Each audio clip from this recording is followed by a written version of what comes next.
the Frank O'Hara Mayakovsky poem that goes with the... Oh, yes, yes. It was very loud, but I've had Frank O'Hara on the brain. All right. So this is Frank O'Hara Mayakovsky. 1. My heart's aflutter. I am standing in the bathtub crying, Mother, mother, who am I? If he will just come back once and kiss me on the face, his coarse hair brush my temple, it's throbbing. Then I can put on my clothes, I guess, and walk the street. 2. I love you. I love you, but I'm turning to my verses and my heart is closing like a fist. Words. Be sick as I am sick. Swoon. Roll back your eyes. A pool. And I'll stare down at my wounded beauty, which at best is only a talent for poetry. Cannot please, cannot charm or win. What a poet! And the clear water is thick, with bloody blows on its head. I embraced a cloud, but when I soared, it rained. 3. That's funny. There's blood on my chest. Oh yes, I've been carrying bricks. What a funny place to rupture. And now it is raining on the Allianthus. As I step out onto the window ledge, the tracks below me are smoky and glistening with passion for run. I leap into the leaf, green like the sea. 4. Now I am quietly waiting for the catastrophe of my personality to seem beautiful again, and interesting, and modern. The country is gray and brown and white in trees, snows and skies of laughter, always diminishing, less funny, not just darker, not just gray. It may be the coldest day of the year. What does he think of that? I mean, what do I? And if I do, perhaps I am myself again. That's so good. Very good. I always forget how much I love that poem. It's very good. So good. We've been watching Mad Men, and there's the whole, like, we just hit that moment where Don Draper was obsessing over Frank O'Hara. And yeah, it's the Cuban Missile Crisis, right? Emergency, yeah. So somebody was it you, Megan? Somebody just posted on one of the platforms that I'm on that poem, but they just posted the verse about the personality stanza. I'm waiting for Yes. Who was? Did anybody else ring any bells? Wasn't me. Else? Oh, and I was like, oh, I had not read that poem before. I was like, that is a something. poem. Yeah. That is a poem. That is a poem. Not doggerel like that. Anne Wrigglesworth. What? Okay, Anne Wrigglesworth, by the way, I'm just saying, she survived for posterity. I like that. I like that poem. I just like that poem. I did like it. Poem. It's so silly, and my students don't get it at first, and then finally they do get it, and then they love it because it's just a what is it, like an extravaganza of shade? Is that a phrase? Like they love it. Yeah. So, yeah. I love it. And also, new goal, like anybody could write a poem and have it published somewhere, right? Like there's a gazillion journals. How many people can have their one piece of doggerel preserved in a lawsuit? And that's how you remembered for eternity. Goal. Seriously, right? Oh, my hand disappears when I do that. Yeah. That's my new, there we go. That's my new goal. All right. Helen's like, what? What is happening? Sorry, earlier poem. Wait, hang on. I'm going to read it again just for the people who missed out the first time on this excellent piece of libelous. Do, because Helen will love it. Let me find I'll be right back. It's 8 lines long. It's from it's from the 16th century, and it's basically a piece of poetry that only survives because this woman got sued for it. And so it was preserved in the court record. Where did she go? Oh, there he goes. Okay. So this is from 1584 is the court record. Wait, hang on. Can you guys hear me? I'm in the zone. Is this working? Okay. And it's this woman named Anne Wrigglesworth. And these are the 8 lines of the poem. All right. If I had as fair a face as John Williams, his daughter Elizabeth has, then would I wear a tawdry lace as Goodman Bolt's daughter Marie does. And if I had as much money in my purse as Cadman's daughter Margaret has, then would I have a bastard less than Butler's maid Helen has. Sorry, I don't know if that translates to sound, but is that not going to work? It's gone away. Okay. but it's libel in 4 different directions. Amazing. And I love it. I love that poem. I don't even know if it counts as a poem, and I don't care. I just love I it. love it. I think it does. I think anything. I love it. I think That's it's one of great. the questions I ask my students is like, so is this a poem or is this just like slander in rhyme? But Well, How like- is slander like in Volcano Los Dos, you know, like Yeah, right. Thank you. I don't see why that's not a poem. Oh, All right. I'm raising the brow a little bit. We've been fine. being funny. We've been being goofy. You know, you're a ruiner, Matthew. I don't know if I'm reading a little bit of Solomon Brown's Dentologia, which is Oh yeah. perhaps the greatest poem in English that is an epic poem about the diseases of the teeth. Oh, well. great. I Finally. mean, there's a lot of competition for that. Dido. Is that Dido? yes. Dido. Dido, do you Dido, want to come say hi. Come say hi. Dido. Come read us one of the poems about your, Here's a chart. My dog is your namesake. We can Dido, I can read. We can read about you. Come here. Come. Dido. No. She's lying. She's no. No. It's fine. Been cold shouldered by My a dog baby. is super cute. Been cold shouldered by a dog. Come. Hang on. I'm gonna make this happen. Wait, Well, Matt. you could read about teeth. I was gonna Yeah, say. give us the teeth. Yeah. Oh my God.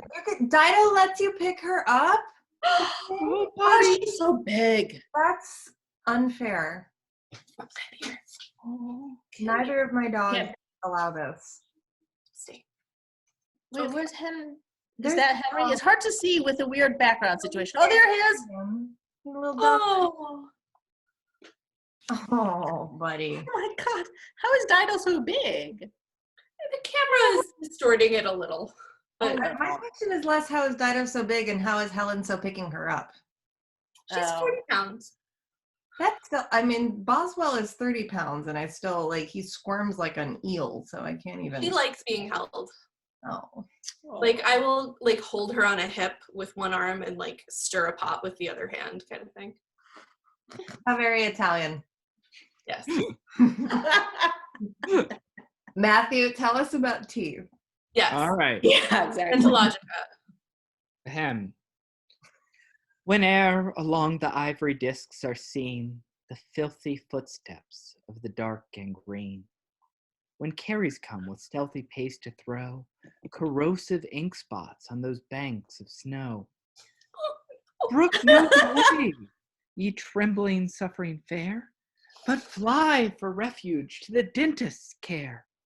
His practiced hand, obedient to his will, employs the slender file with nicest skill, just sweeps the germin of disease away and stops the fearful progress of decay.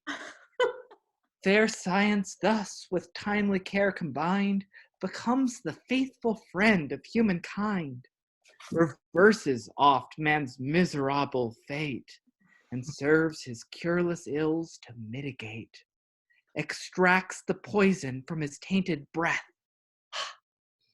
and plucks the feather from the shaft of death.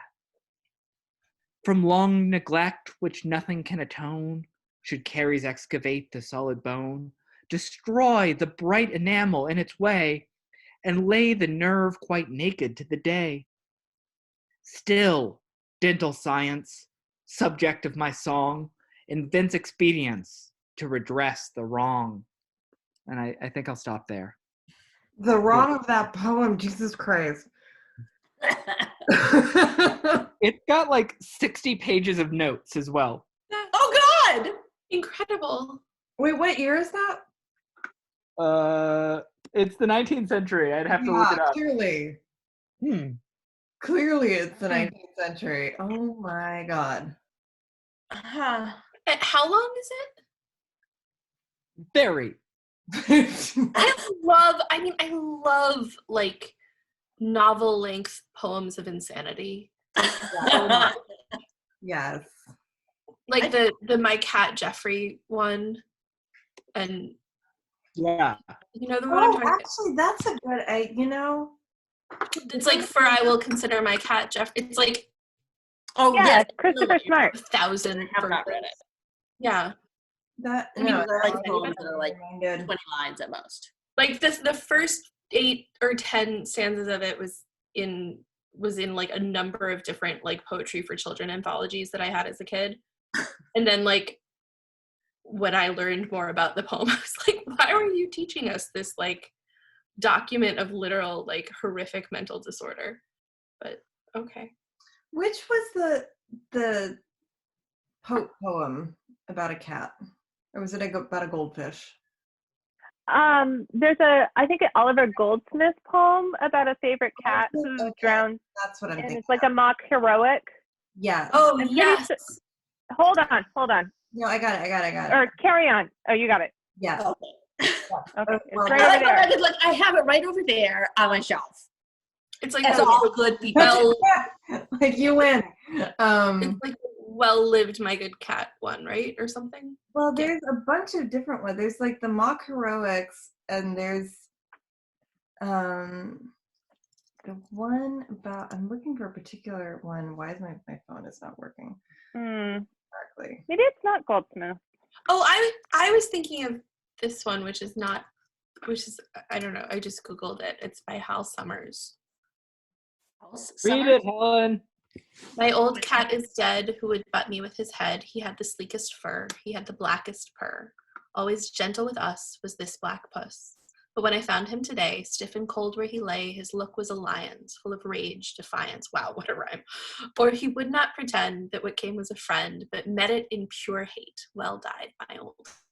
Nice. Oh, Okay, wait. So this Megan Cook and I, like the two cat owners, were like, that's okay. No, this is the Thomas Gray poem. I think there is a Goldsmith one, but I don't remember what it is. So this is the Thomas Gray ode on the death of a favorite cat drowned in a tub of gold fishes.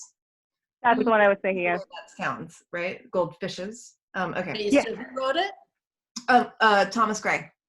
Okay. Oh, okay. Yeah. Death. Churchyards. Whatever. Cats. Yeah. People. Yeah. Okay. Awesome.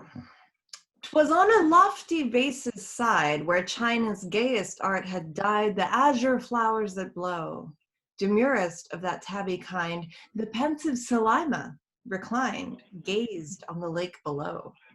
Her conscious tale her joy declared, the fair round face, the snowy beard, the velvet of her paws, her coat that with the tortoise vies, her ears of jet, and emerald eyes she saw, and purred applause.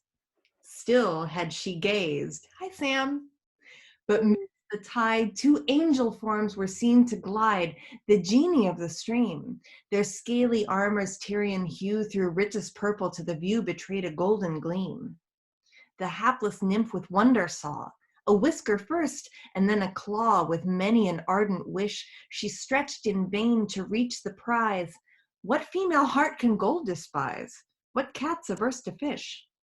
Presumptuous maid, with looks intent, again she stretched, again she bent, nor knew the gulf between. Malignant fate sat by and smiled. The slippery verge her feet beguiled, she tumbled headlong in. 8 times emerging from the flood, she mewed to every watery god, some speedy aid to send. No dolphin came, no Nereid stirred, nor cruel Tom, nor Susan heard. A favorite has no friend. From hence, ye beauties undeceived, no one false step is ne'er retrieved, and be with caution bold. Not all that tempts your wandering eyes and heedless hearts is lawful prize, nor all that glisters gold. Sam is deaf, so he didn't hear it and get upset. I know. That's why I was enacting something. Yeah. Sam.